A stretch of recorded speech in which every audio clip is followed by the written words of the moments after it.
Hello everyone, welcome to my lecture series on math and physics. My name is Timothy Nguyen, and in this video we'll be discussing the Mobius strip, minus signs, and all that. This lecture is meant to be a hodgepodge of the various ways in which minus signs occur in mathematics. Now we're all familiar with how to use minus signs when working with numbers. For instance, if I have a positive number and I put a minus sign in front of it, I get a negative number. And if I do the same to a negative number, I get back a positive number. But minus signs also occur in many other ways in mathematics, specifically in topology and geometry. Now, the context in which I'm giving this lecture is that I want to go deeper into gauge theory, specifically to discuss the curvature tensor. But in order to discuss the curvature tensor, I need to discuss differential forms, and in order to do that, I need to discuss the exterior algebra. So that's the purpose of this lecture, to get to the exterior algebra, which involves keeping track of a lot of minus signs. And so in order to warm up, we'll see how minus signs occur in other places in mathematics. So let's start with something you may have seen before, which is the Mobius strip. And if not, it's okay. We'll start from scratch. So in order to introduce the Mobius strip, let me start with something a little more basic. So suppose I have a strip of paper denoted here by this rectangle. And suppose I want to glue opposite sides. And I'll denote that by these two upper arrows. So imagine that these two ends are, say, blue. And I'm just going to fold this strip of paper and attach them at these blue endpoints to create a seam. And the fact that the two arrows are pointing in the opposite direction, in the same direction, means that corresponding points go together. So this point goes to that point, the upper left goes to the upper right, the lower left goes to the lower right, and likewise the midpoints go to each other. Okay, and if I glue in that fashion, then what I'm going to get is this circular strip on the right.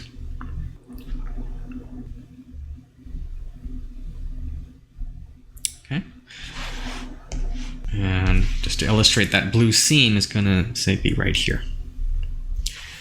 Okay, so I hope that's reasonably clear. I have a strip on the left, and I just take it out of the plane of the paper, take the two ends, attach them together, and I'll get this strip here joined at this blue seam. Okay, now the Mobius strip is what you get by modifying this slightly. So we're going to start with the strip again. But now what we're going to do is attach the two ends, but in opposite directions. Okay, so maybe this is blue, this is green. And the fact that the arrows are pointing in the opposite direction means that this upper left corner goes to the bottom right, and this bottom left corner goes to the upper right. Okay, and the midpoint still goes to the midpoint. Okay, and if you do that, if you think about how you would attach the strip like this, what you'd have to do is add a twist before attaching the two ends, the blue and the green, right? You could take the green part, which has the arrow pointing down, twist it so that the arrow is pointing up, and then glue. And if you do that, what are you going to get? You'll get something that looks like the following. It looks like a strip, but with a bit of a twist. And maybe there'd be a blue seam on this side, and you can't see the green seam because it's on the back side of this this strip on the right. I had to twist it, and so that green is no longer facing me. So this object, this second object where we glue using opposite directions of the opposite side, this is what's called the Mobius strip. Okay, so it looks like a strip, but with twist, a 180 twist in it. Now here's a cool fact. If you haven't tried this before, I encourage you to try it yourself. But if you take this ordinary strip, the first one, and you cut it in half, so you create a snip here along the midway point, then it should be reasonably clear that what you'd get are two thinner strips once you take a pair of scissors and cut along that, right? You'll just get two copies. Okay. And that should be reasonably clear from the picture on the left-hand side, right? You'll have the top part, I'll just call it plus and minus, and if you cut in half along the red, then you'll just get two copies of this picture where you glue opposite sides in the same direction. Okay. Now let's do the same for the Mobius strip. Suppose we make this snip over there. So what's maybe surprising is that if you make the cut, okay, so yeah, well, let's just draw the dotted red just to be systematic here. If you make the cut along this midway point, you'll actually just get a single strip.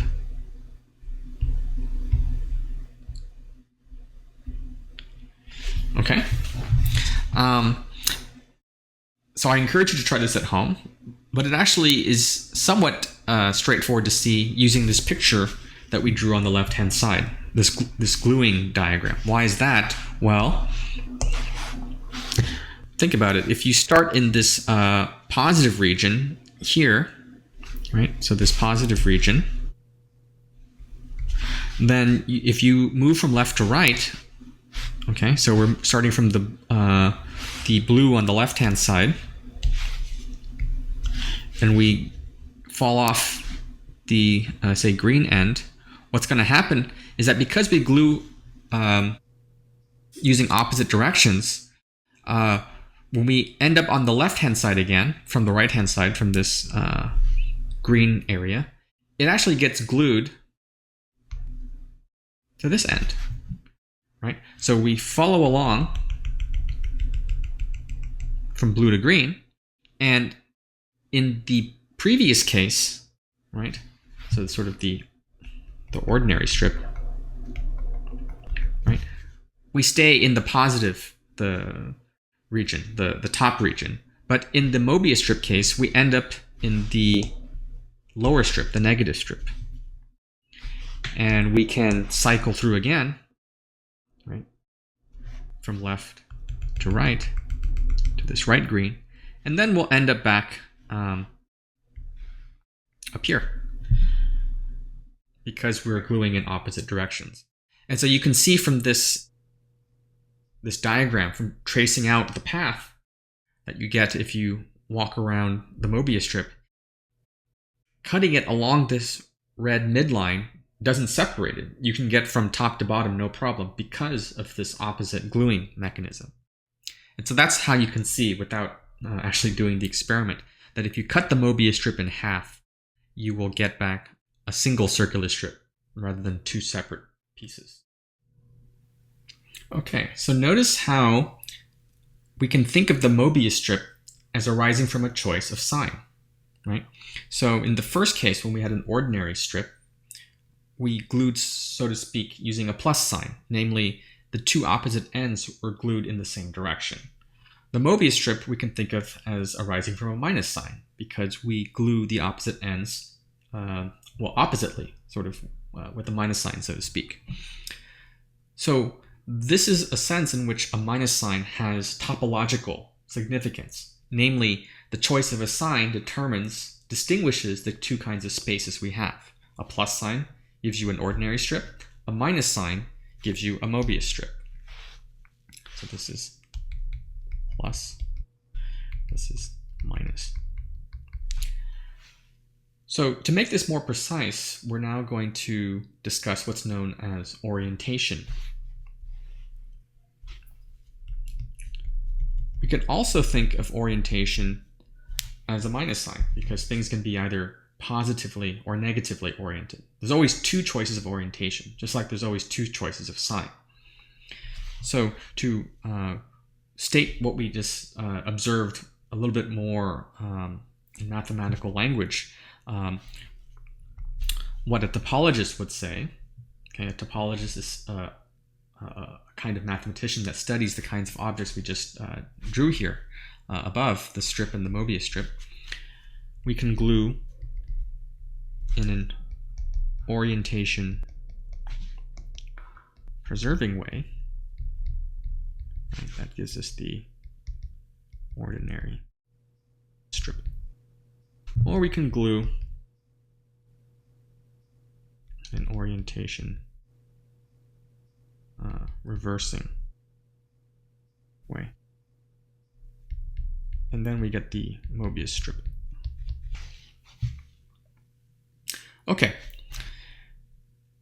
so we see how orientation is what's going to allow us to talk about the minus sign that we discussed above. So what is orientation? We can think of that as handedness. Okay, that's an analogy that can only go so far, but handedness. But it's going to hold up to dimension 3, and then we'll have to extend it to higher dimensions using the correct mathematical notions. Okay, so let me just expand on this a little more. Since orientation is a general concept that works in any dimensions, let's just say orientation in n dimensions is handedness of n linearly independent directions. Okay, what do I mean by this? And when I say handedness, I always mean that there's sort of two possibilities, just like we have two hands. Okay, there's always two possibilities. So this is maybe a little abstract. Let's just look at some examples. So let's look at n equals 1. So in one dimension, we're working on a line. Okay, and we could think of a line as having two directions, right? We can either, if this is 0, we can either proceed along the line towards the right in the positive direction. So this is sort of the pointing to the right or positive, or we can go to the negative or the left.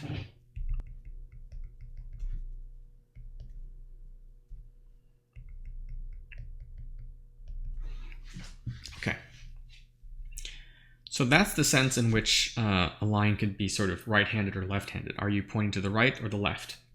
Okay, that's a little bit too simple, although that was the situation we were with the Mobius strip. Let's take it up one notch and go to dimension 2. Okay, so what's going on here? If we're in dimension 2, so I said that orientation is sort of the handedness of n linearly independent directions. Okay, so here's one way to see it.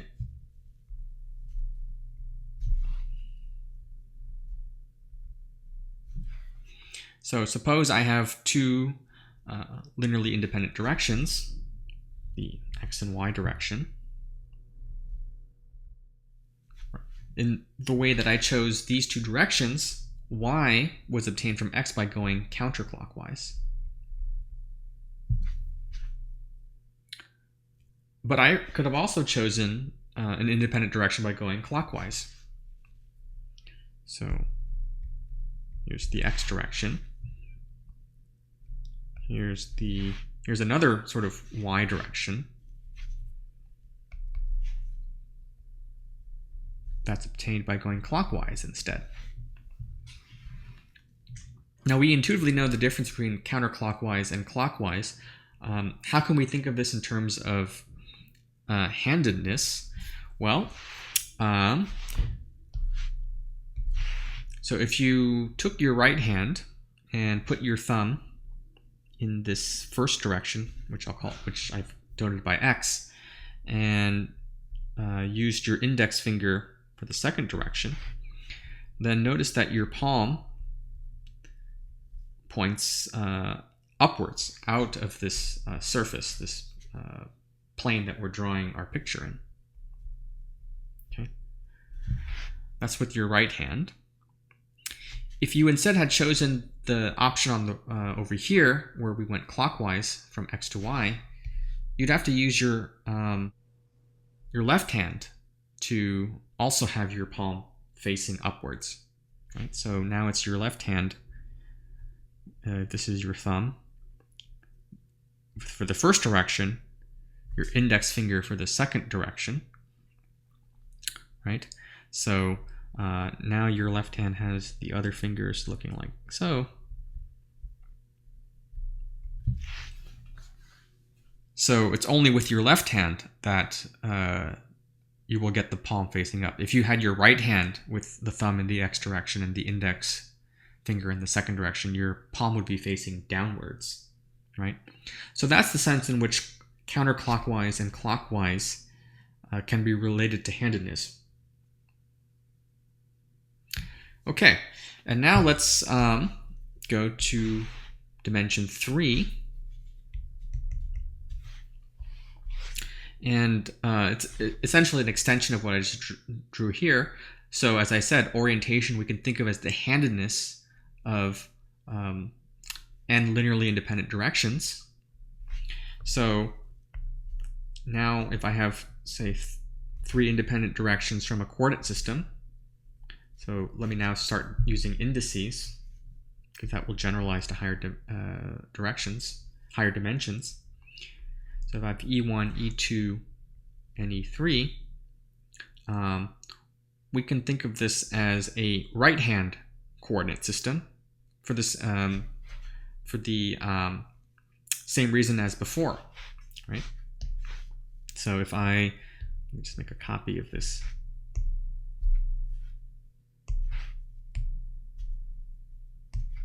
Right? If my thumb is pointing in the first direction and my index finger is pointing in the second direction, then my palm, the direction that it's pointing, in this case outward, will give me the direction of the third direction. Okay, so this is a right-handed coordinate system. And likewise, if I had E1, E2, and my third direction was now pointing into the sheet of paper, or below the sheet of paper, then likewise this would be a left-handed coordinate system. So I guess the picture is slightly different here. With my left hand, I'd have the thumb pointing in the E1, the index finger E2, and then these would be the knuckles, and the palm is now facing away in the E3 direction. Okay, so this is the sense in which different sets of directions, a maximal set of directions, which is to say also a coordinate system, can be thought of as either left-handed or right-handed. So right-handed, left-handed. Okay, so this analogy, well, with handedness, as you can see, is helpful, but it's going to cease to work when we go higher, because in 4 dimensions, well, our hands are only 3-dimensional, so it's going to be hard to try to extrapolate to higher dimensions. But something similar to this is going to happen in higher dimensions, this notion of orientation. So what's the right concept that will capture this notion of orientation? Okay, so just before we go deeper, the point is, once we have this notion of orientation, this is the way that we can talk meaningfully about certain objects in topology, that different choices of orientations, and depending on how you manipulate them in the case of the Mobius strip and the strip, gluing things either with a positive or negative orientation, right? We have these two boundary segments that we want to glue. If they have the same orientation, arrows point in the same direction. If they have the opposite direction, arrows point in the opposite direction. Based on that, being able to distinguish the orientation is how we know from a precise mathematical and topological perspective how these two strips are different. Okay, so that's how orientation is significant, and it generalizes to higher dimension. And we're interested in this higher dimensional notion. So what is it? Okay, so the right concept to look at if we want to understand orientation in general is the concept of a determinant.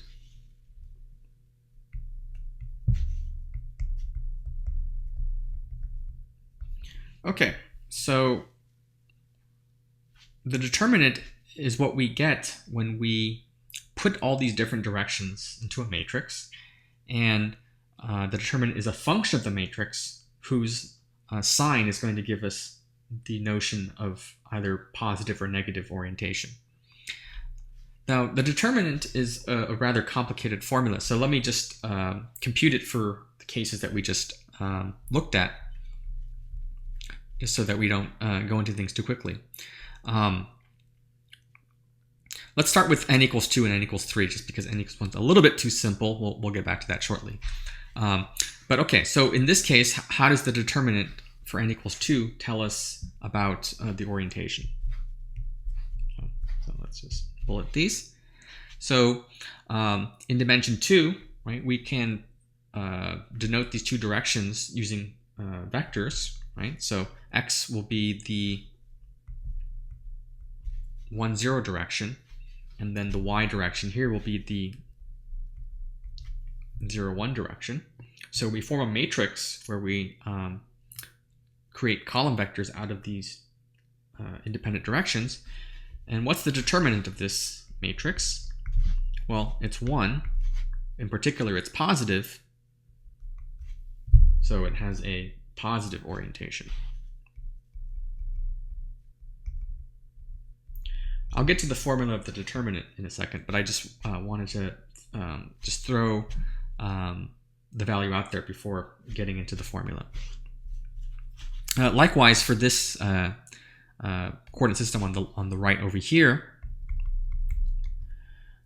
so the first coordinate direction is 1, 0, and the second one is now this, quote unquote y direction. The second direction is 0, minus 1, right? It's pointing downwards. And so its determinant turns out to be minus 1, which is negatively oriented. The determinant of a diagonal matrix, a matrix that only has entries along the diagonal, is just the product of the elements. So in the left case, it's 1 times 1 equals 1, and in the right case, it's 1 times minus 1 equals minus 1. And you can do a similar thing for the n equals 3 case. Right, we have determinant of 1, 0, 0, 0, 1, 0, 0, 0, 1 is 1, and the determinant of this guy, 1, 0, 0, 0, 1, 0, 0, 0, minus 1, that's going to be minus 1. Okay, I just realized that this is somewhat circular, because how did I know, for example, that this E3 should be thought of as 0, 0, 1, and that this choice of E3 should be 0, 0, minus 1, right?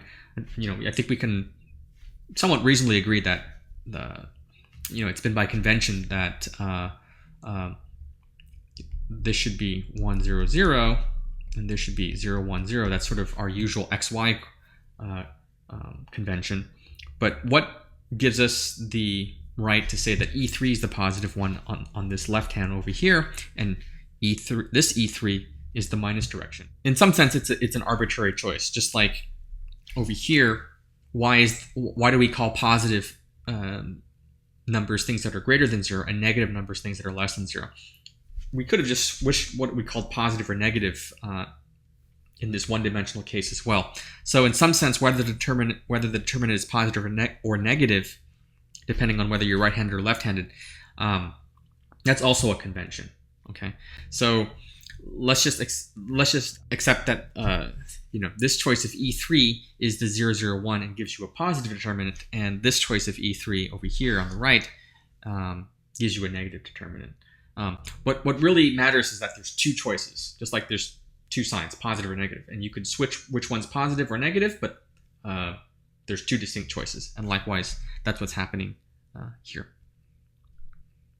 Okay, so the point is the determinant is what allows us to define orientation in general dimension. Okay, so the determinant, or rather the sign, allows us to define orientation in any dimension. So that's what's useful about this determinant. So what I'd like to now do is explain what the formula of the determinant is, and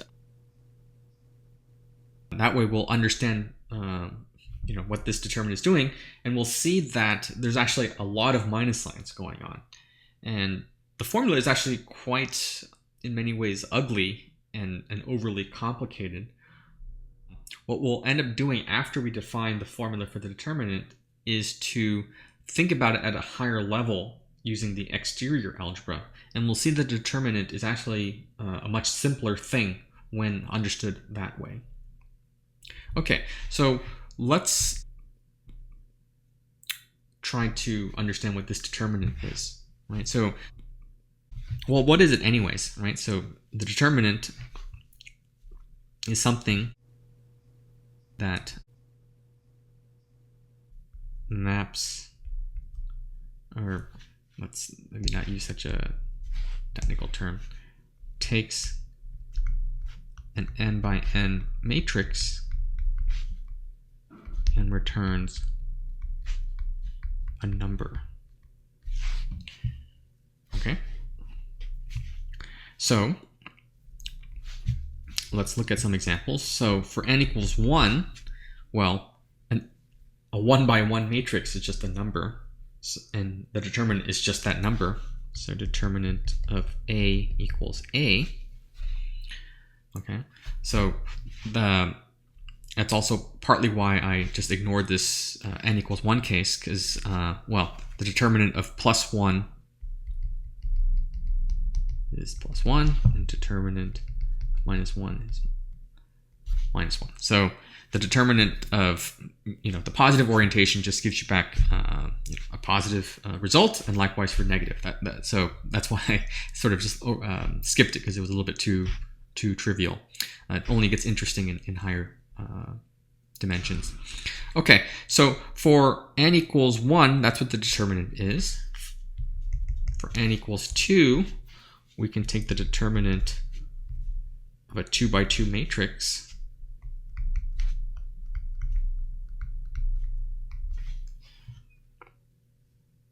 Okay, so a 2 by 2 matrix just has 4 numbers, which I've denoted here with A11, A12, A21, A22. What's the determinant for this matrix? Well, it's just A11 times A22 minus A21, A12, right? It's just this crisscross pattern. I multiply the 2 diagonal elements and I subtract the product of the anti-diagonal. Okay, and like I said before, if your matrix is diagonal, then only the A11, A22 term survives, and the other 2 terms are going to be 0, which is what we got here. The determinant, the 1, 0, 0, 1 matrix is 1. Okay, and finally for n equals 3, it's going to be more complicated. Let me start writing it in such a way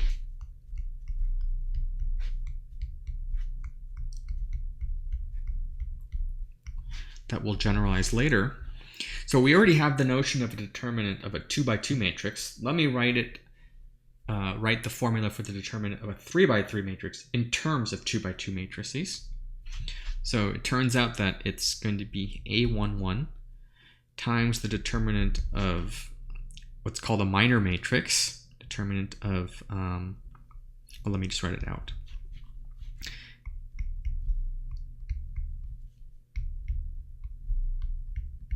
So this is what I get if I delete the row and the column corresponding to A11. The resulting matrix is what I get on the right over here, A22, A23, A32, A33. That's the first term. And I likewise do the same along other entries, say, in the same column as A11.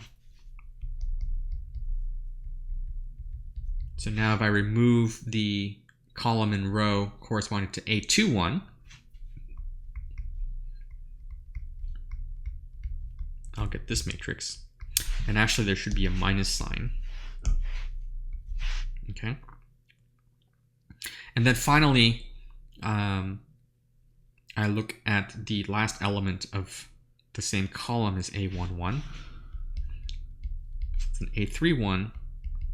I compute the determinant of the matrix I get by deleting the column and row corresponding to A31. And if I do that, I'll get A12, A13, A22, A23. Okay. So that's what I get. Okay, so if you haven't seen this before, this is completely mysterious, but this is one way of writing the determinant of a 3 by 3 matrix. There's several ways, but this is one way, and the formula generalizes essentially. So if you have general n, you have an n by n matrix. Oops, A11, A21, AN1, dot, dot, dot. You're going to get a similar formula. You start with A11, determinant of the matrix you get by removing the first column and row. Then you pick up all these other terms that do similar things. Okay, so for A21, you'll remove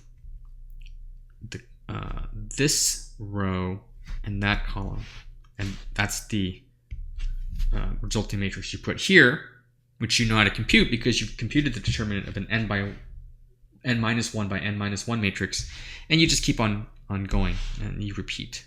Okay, so it's a pretty complicated formula, and as you can see, it involves minus signs. In the n equals 3 case, we saw the alternating sign here, plus, plus, minus, plus, and you'll have a similar thing as well in general, plus, minus, plus, minus, plus, minus, as you keep going down this column. Anyways, the point of this lecture isn't to go into this formula, which is why I'm sort of brushing over it. It's just to at least write it down so you can see what a complicated object this is. Let's take stock of what we've done. So we've discussed that orientation is what's needed to... The notion of orientation is what's going on when we create the Mobius strip. The notion of orientation generalizes to arbitrary dimension. In order to define orientation in arbitrary dimension, we need a notion of determinant. Okay, the determinant is something you compute for an n by n matrix, and if you want to know what the orientation is of a coordinate system, right, which is consisting of a full set of independent directions, you just construct a matrix, put all those vectors into the columns of that matrix, compute its determinant, and its sign will tell you what the orientation is. Okay. So, in other words, if you wanted to compute, so maybe, where am I going to put this? Yeah, so note, so the Mobius strip in n dimensions, how would you do that? Well, we constructed the Mobius strip above in 2 dimensions, right? Because a strip is 2-dimensional. How would you do it in n dimensions? You take an n cube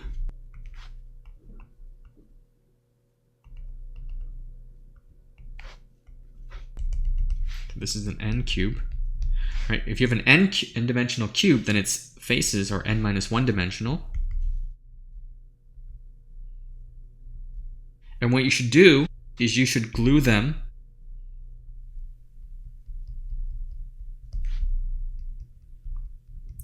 using an orientation reserving matrix, or a matrix that has negative determinant.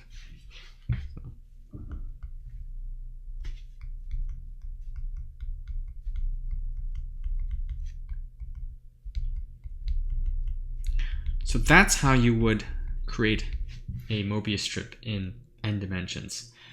This is the right generalization of this gluing in opposite directions. You want to glue using reversing orientation maps, which is exactly what we said earlier. Orientation reversing, where orientation reversing means a matrix with negative determinant. Okay, something like that. Okay, so I glossed over the definition of the determinant a bit. I assume people have seen the determinant before, say in a course on linear algebra, but also, as I stated earlier in this video, my real goal is to get to the exterior algebra. And once we set that up, we'll see that the determinant is defined naturally in terms of the exterior algebra and becomes a much more simple quantity. So that's really the place where the determinant makes sense. And so that's where I want to head towards. So now let me set up what the exterior algebra is.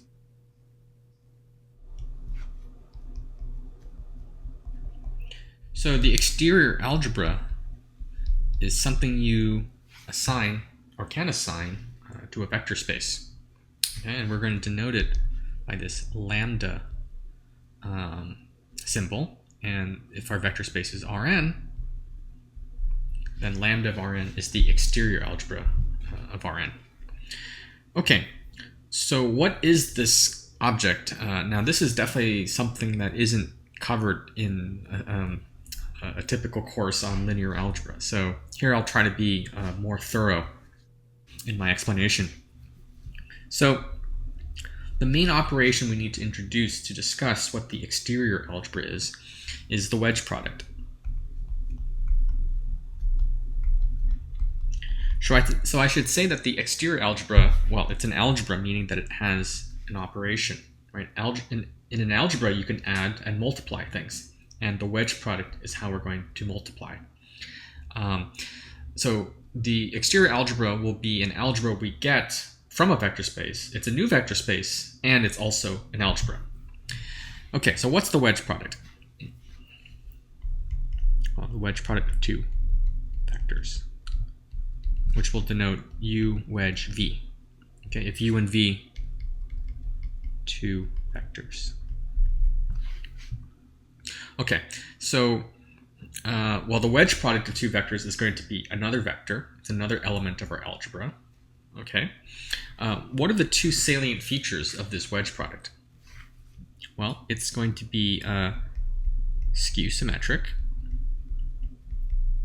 What does that mean? It means that if I wedge two vectors, I get the minus of the wedge if I reverse the order. I should say this this symbol here, this uppercase or this inverted V, that's what I mean by the wedge. It's the wedge operation. Just like there's plus and multiply, this inverted V is the wedge operation. Okay, so it's skew symmetric, meaning that if I reverse the order of inputs of this operation, I pick up a minus sign. It's also bilinear in each argument. Okay, so if I, in other words, take a linear combination of two vectors, right? So this is a linear combination. Alpha and beta are real numbers, v and w are vectors. Then I can, use linearity. So this is also alpha of u times v, or u wedge v, and beta of u wedge w. So that's bilinearity in the second argument, and we also have bilinearity in the first argument. So if I have, say, alpha u beta w wedge v, I get a similar expression. Alpha u wedge v plus beta w wedge v.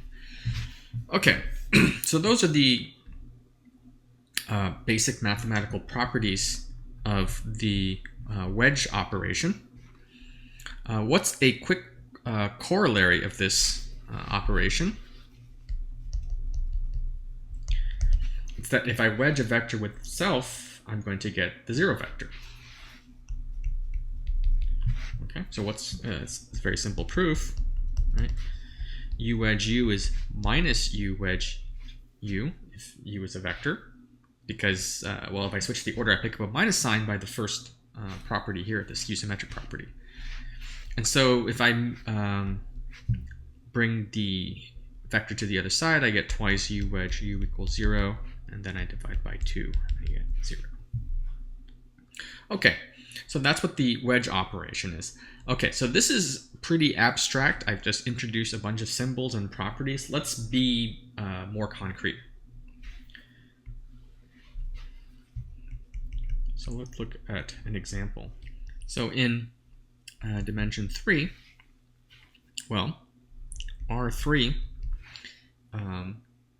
three-dimensional space, is spanned by 3 coordinate vectors. So I'll write that as R3 is the span of E1, E2, E3, right? So EI is just a vector that has zeros everywhere, and 1 in the ith position. Okay.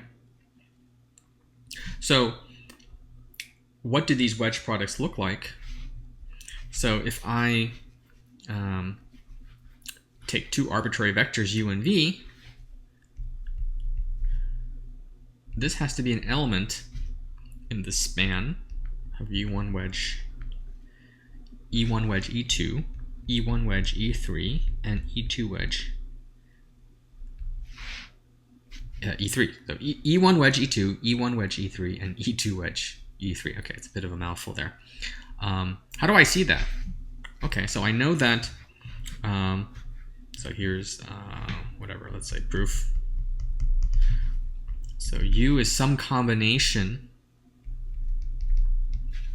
some linear combination of the basis vectors E1 through E3.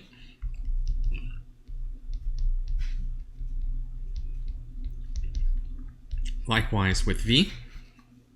Well, when we take the wedge product, let's apply the rules that we have.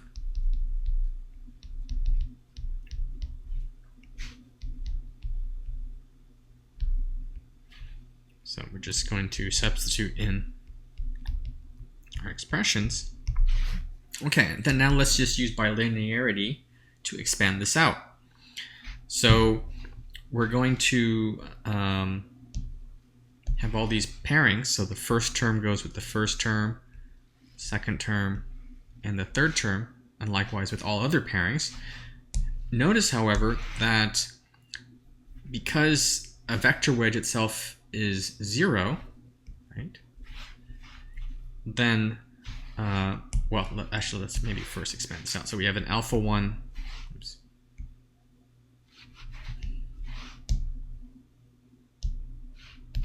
We have an alpha 1, beta 1, E1 wedge E1, and it's an alpha 1, beta 2, E1 wedge E2, and an alpha 1, beta 3, E1 wedge E3. Okay, and then we're going to have other terms as well. But notice, for example, that already E1 wedge E1 is 0. Okay, so that term goes away, and then we have a contribution from E1 wedge E2, E1 wedge E3. And then for the terms coming from all these other pairings, you can write those out as well.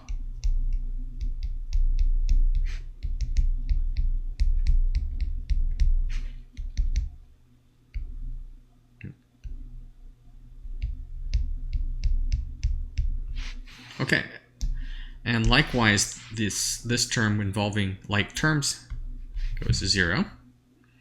And notice that there is this E2, E1 term, but because we pick up a minus sign when we interchange two vectors, we can absorb this term into this other term here at the cost of a minus sign. Okay? And that's how we'll start seeing why it's these vectors that are enough to span all possible pairs of wedge products. But let's just finish up writing out all the terms. So we have finally it's getting a little messy here, but all the pairings coming from that guy. So then we're going to have an alpha 3 beta 1 E3 wedge E1.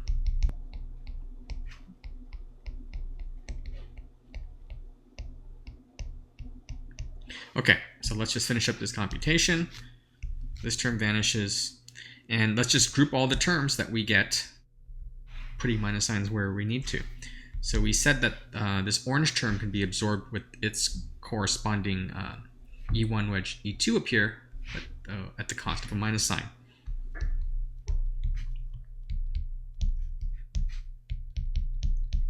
Right? So we pick up a minus sign by switching the E2 and E1 in this term. That gives us the second term that I just wrote here, the alpha 2 beta 1 with the minus sign. Let's see, what else? Yeah, this one with E3, E1 can be grouped with that when we pick up a minus sign, because again, we're just going to switch E1 and E3. And so we get alpha 1 beta 3 minus alpha 3 beta 1, 1 wedge E3.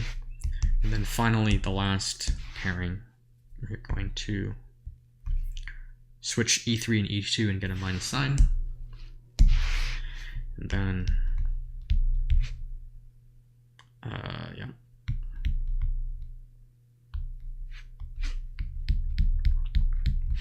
Okay, so that's the resulting computation. And so we see that indeed our claim that any wedge product can be written as a linear combination of these three vectors pans out.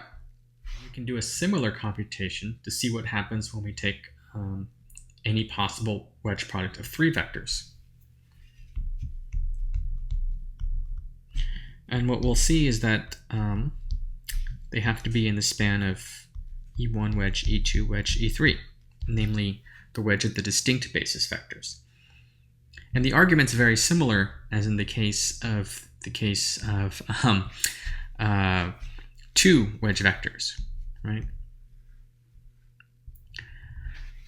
Using the basic properties, the skew symmetry of the wedge product, we can ignore all pairings of identical basis vectors, and we only had to keep track of cross terms. And moreover, only distinct cross terms, because if the order doesn't matter. We just pick up a minus sign. Okay, so a very similar argument shows that the case for 3 satisfies what we just wrote here. Okay, let's introduce some notation to generalize this observation some of the observations we've made thus far. Okay, so let E sub I be, let's say, EI1 wedge, EI2 wedge. Okay, where I is just some index set of vectors, right? And let's say, they're all distinct. Otherwise, this vector would be 0. Okay, and so let's introduce now what's called the kth exterior power of our vector space. Oops. right? So this is going to be the vector space spanned by all possible k-fold wedge products of vectors in Rn. Okay, so this is the kth exterior power. Right, so it's a power because k is in the exponent, and that's why we call it the kth exterior power. Okay, and so what we did above was consider the case k equals 2 and k equals 3 when n equals 3. Right, so this was k equals 2. This was k equals 3. Right. And based on the preceding analysis, we can see that this is spanned by the set of EIs. How do I want to write this? So this is spanned by the EIs where I has size k. We only need to consider those I's which have distinct elements based on what we observed before. Okay, so what is the dimension of this vector space, of this kth exterior power? So I'm not going into all the details, but I hope it's reasonably clear that this spanning set consists of all linearly independent elements. So distinct subsets I, these vectors will all be linearly independent. Okay, so assuming that, then the dimension of this vector space is just the number of elements in this spanning set. And what is that? So this vector space will have dimension equals to, well, n choose k. Right, so if you haven't seen this before, it's called n choose k. It's what's called a binomial coefficient. It's just all ways of choosing k elements from a set of size n. And let's just see what the formula is. Right? And why is this the relevant quantity? Well, it's because that's exactly what we're doing. Right? We're choosing k elements, all distinct, from n possible choices. Right? The basis vectors e1 through en. So that is an enumeration precisely of all these elements here. And what is n choose k? Well, we have n choices for the first element of our set, right? And n choices for I1, and then n minus 1 choices for I2, all the way to n minus k minus 1 choices for the remaining element, right? Every time we choose an element, we can't use it anymore, so the next choice always has one fewer. And then order doesn't matter, right? Because of this issue with interchanging elements gives you a minus sign. So we know that order doesn't matter up to minus sign, and that's why we can divide by all possible permutations of the k elements, so we have to divide by k factorial. Okay, this is also succinctly written as n factorial times, divided by n minus k factorial. Okay, so just a quick explanation for what this n choose k is. Okay, so let's just recap, right? We now know that if I want to look at the vector space of all possible k wedge products, namely this kth exterior power, then a basis for it are these E sub i's, where I is a subset of k distinct elements chosen from 1 through n. That's a vector space of dimension n choose k. And now finally, the full exterior algebra is just the algebra of all possible wedge products. So the definition of this exterior algebra on the left-hand side is just consider all possible wedge products.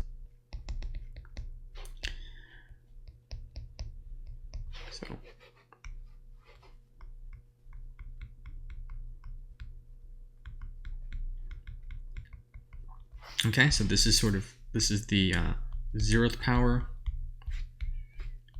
first power, all the way up to nth power. Okay, maybe just a few comments.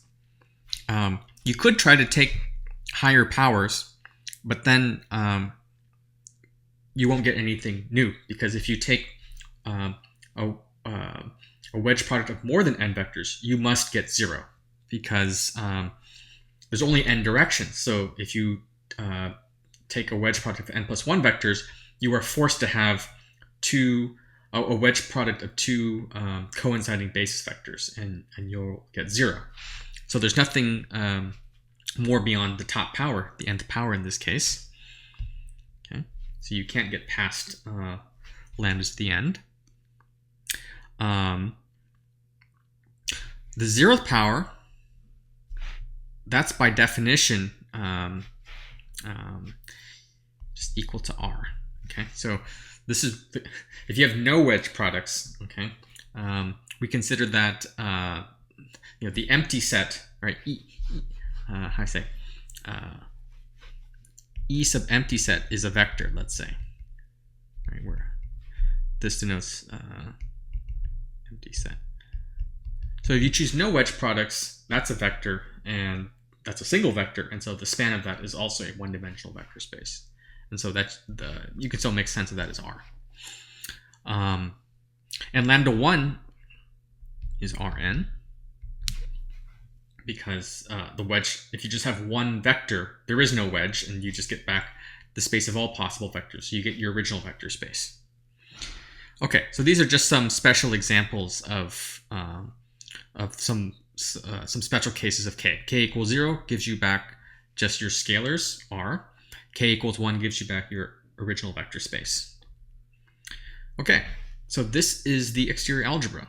And, well, it's an algebra, and so you can multiply any 2 elements of this space, right? If you give me an EI, and you want to multiply with EJ, where multiply means using this wedge product, well, what do you get?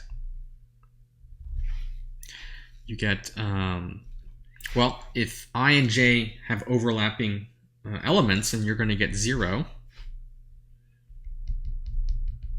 If I and j, if their intersection is not the empty set, i.e. if they have a common element,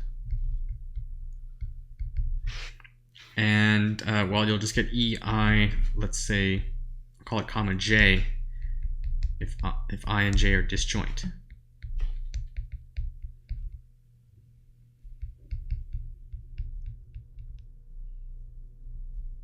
Right? So, I don't know, let's just do an example. If n equals 4, then E1 wedge E2. Right, so if I is 1, 2, and j is 3, 4, then if I wedge these together, I just get E1 wedge E2 wedge E3 G4. But if I is 1, 2, and j is 2, 3, E1 wedge E2 wedge E2 wedge E3, well, that's 0, because when 2 like elements get wedged together, you're going to get 0. Okay, so what does this exterior algebra buy for us? So one of the things it does is that we can now reformulate the determinant. And it's actually much simpler. Okay, so we said that the determinant is a number you associate to a matrix. What's a matrix? A matrix can be thought of as a map from Rn to Rn, right? A matrix, if you give me a vector, then I take that matrix and I multiply by that vector. That gives me a new vector in Rn. So that's why it's a map from Rn to Rn. Well, given this map, we actually get what's called an induced map on the top exterior power. So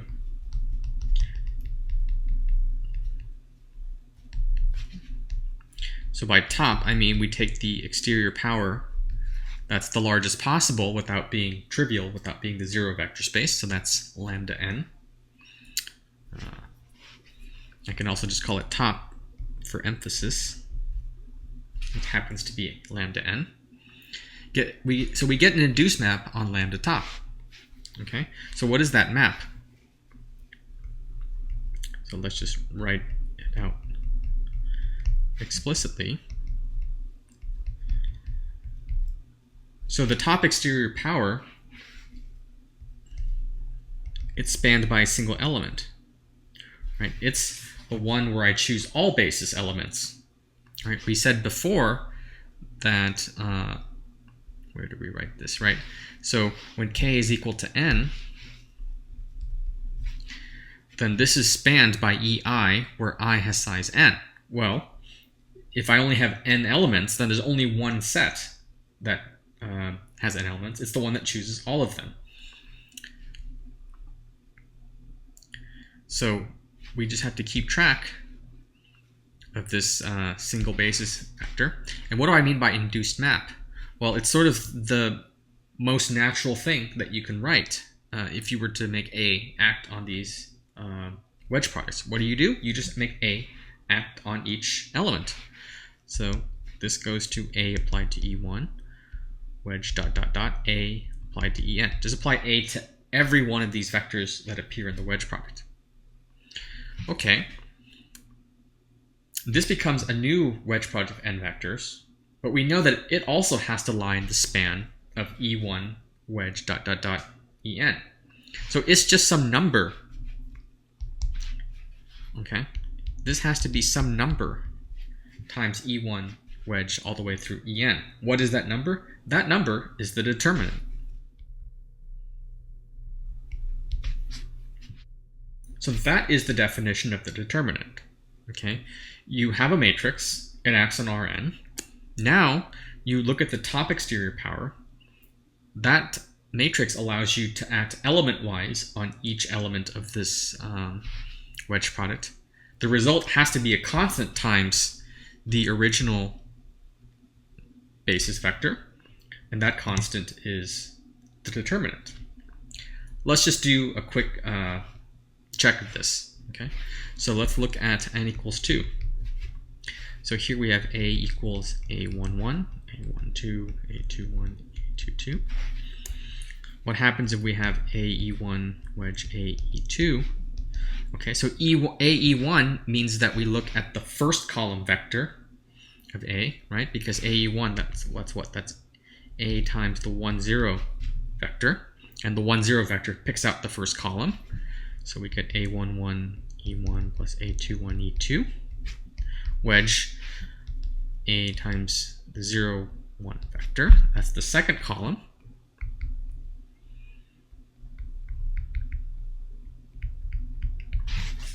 Okay, and now we're in the situation where we want to simplify this wedge product. And indeed, well, we have that this pairing gets canceled, and that pairing gets canceled, and we just have the cross terms. And the cross terms become,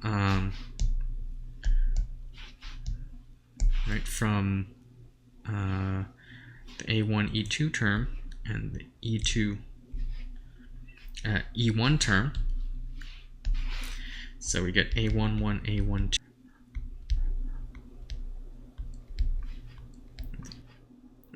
And plus A21, A12, 2. Okay, and then as before, we can just absorb this into the first term up to a minus sign, and we get A11, A12 minus A. I think I wrote something wrong here. This should be O. Oh no, I did 1, 2. Right. A21, A12. Okay, and indeed, this is the determinant of a 2 by 2 matrix. And one can do a similar thing with n equals 3, and in general, arbitrary n. And what's nice about this is that now we can write a somewhat more succinct formula for the determinant than the one I wrote earlier that was recursive. If you think about what's going on here, then one way to write the determinant, so for that general n by n matrix, because of this formulation in terms of the top exterior power, what you're basically doing is you have to sum all possible products of n elements from distinct rows and columns, and with the appropriate plus or minus sign depending on how many interchanges you had to do to move around these wedge products. Right? So we can see here that what went on in the 2x2 case is, well, we can't ever choose elements from the same column or row because we have the situation where the wedge of a vector with itself is 0. We always have to choose distinct rows and columns. So if we go along the diagonal, we get one choice. And if we go along the anti-diagonal, we get another choice. And we get a minus sign because of the switching the order. And for 3x3, you can see a similar situation if you just write this out.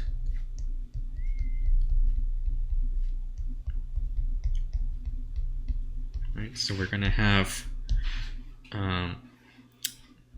this term with the plus sign, and then we're also going to have, say, that choice, right? And with the minus sign. And so you can see that the orange and the green term, right, that's exactly going to yield for us this A11 times the determinant of A22, A33, A32, A23, right? Which is part of that formula I wrote earlier in terms of expanding along a row. And all the other terms occur if you just apply this rule accordingly. Okay, but you can see that what's nice about this exterior algebra is that the determinant comes out very naturally without even needing to use a formula. The formula only comes about when you try to explicitly write out what this sort of higher level thinking about the determinant is. And actually, maybe this is a good place to just insert some insight. You might think that, okay, why did we even need this higher level thinking? A formula is much more useful because we can actually compute with it. However, one drawback of this explicit formula is that it's not at all clear why certain properties of the determinant hold. So for example, an easy consequence of this reformulation is the following.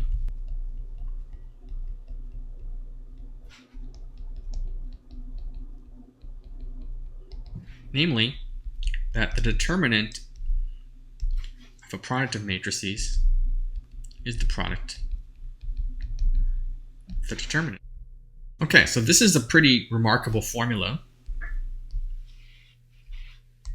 And it's not at all obvious that this should be true, right? Even for 2x2 matrices, if you look at this formula for the determinant, and certainly if you look at this general formula here for the n by n case, it's not at all clear why, if I multiply two matrices and apply that formula, it should be the product of the determinant of the individual matrices, right? The product of two matrices is a pretty complicated thing, right? So we can just check that right now, right? Just to remind ourselves what this looks like.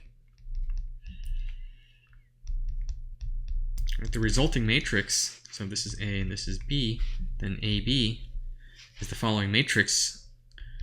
I have to right, multiply the first row by the first column. And likewise with the other ones, right? Okay, so I won't write it out, but basically I can apply the determinant formula to A times B, and I can compute the individual determinants. And it's not at all clear. It takes quite a bit of algebra to show that this formula holds. It's going to be very hard to verify that, certainly directly for the n by n case. But this falls out completely naturally in this formulation in terms of the exterior algebra. Why? Let's just take a look. So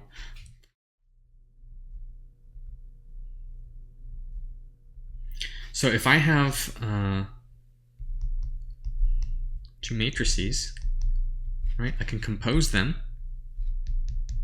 I apply A first, and I apply B. Or actually, I guess since I'm doing AB, then I should do B first and then A afterwards. Okay. All right. And of course, then there's the composition, which is AB. Okay, now let's look at the induced map on the top exterior power.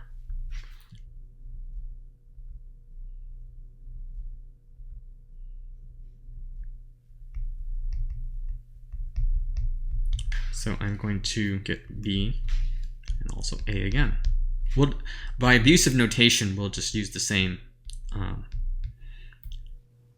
notation. That's a very common thing for mathematicians, right? So if B is my matrix applied to each vector, then I'm applying the same metric. If B is my transformation from Rn to Rn, then it makes sense for me to also denote B as the map from the top exterior power to the top exterior power, because I just apply B to every wedge, to every element in the wedge product, right? So there's good reason to just use the same notation. Okay, and then I also have this AB. Okay, but now this formula drops out for free, because we know that if I take the composite path AB, well, the map I get is just the determinant of AB, right? We know that the top exterior power is just a one-dimensional vector space, and so any linear map from that space itself is just a constant, and that in this case is determinant of AB. This is determinant of B, and this is determinant of A. And it doesn't matter what order we go in, right? If we apply B and then A, or if we apply the matrix AB, we're going to get the same result. And so just from this diagram, what's called a commutative diagram, we can infer that determinant of AB is indeed determinant A times determinant of B. For free, for no work whatsoever. Okay, so this is an instance of where thinking about what things are conceptually pays huge dividends versus just defining things in terms of formulas, because the formulas obscure the high-level structures that are sort of behind the scenes and which one can use to great advantage without having to go down into the weeds of a messy computation. Okay. So that pretty much wraps this up in terms of talking about the determinant. It's a pretty sophisticated subject, but we've gone a long ways. Okay, so we started off with the Mobius strip to illustrate how minus signs can lead to some surprising results in topology. We noted that the minus sign was best interpreted in terms of orientations. Orientations are like minus signs because orientations come in two varieties, plus or minus. You have to make a choice about what you call plus or minus, but like signs, there's two choices. We then said that the way to define orientation in general is to introduce the notion of a determinant, and that's what we've been talking about now, and correctly define the determinant, conceptually at least, using the exterior algebra. So what I'd like to finish with is to motivate why are there other reasons for you to care about the exterior algebra? So I think we're on 6 now. Why exterior algebra?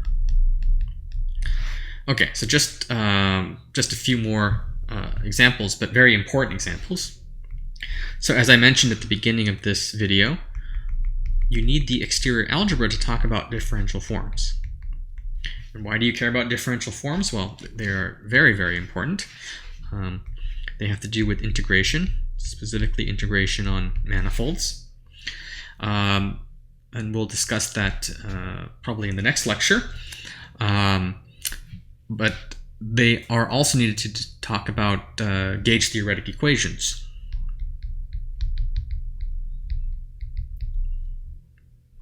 And objects. Say objects and equations. Okay, that's it's an and, that should be an and sign. Okay, okay. Because in gauge theory, there's an object known as curvature, the curvature tensor. It's what's called a 2 form, and the Yang-Mills equations involve this curvature tensor. So the basic objects of gauge theories involve differential forms, and that's why we need to discuss the exterior algebra so that we can talk about differential forms. Okay, another reason to talk about the exterior algebra is that they occur in physics through what are known as fermions. And depending on where you look, the various structures that go into fermions are also what's called Grassmann numbers, or the Grassmann algebra. But that's just exactly synonymous with the exterior algebra. Okay, so they're just different names to mean the same thing. The Grassmann algebra is an exterior algebra. And of course, fermions are very important in particle physics. And finally, one last mention is that if you slightly change the algebra on the exterior algebra, you get what is called the Clifford algebra. And the Clifford algebra naturally arises when you start discussing spinors, which are also very important in math and physics.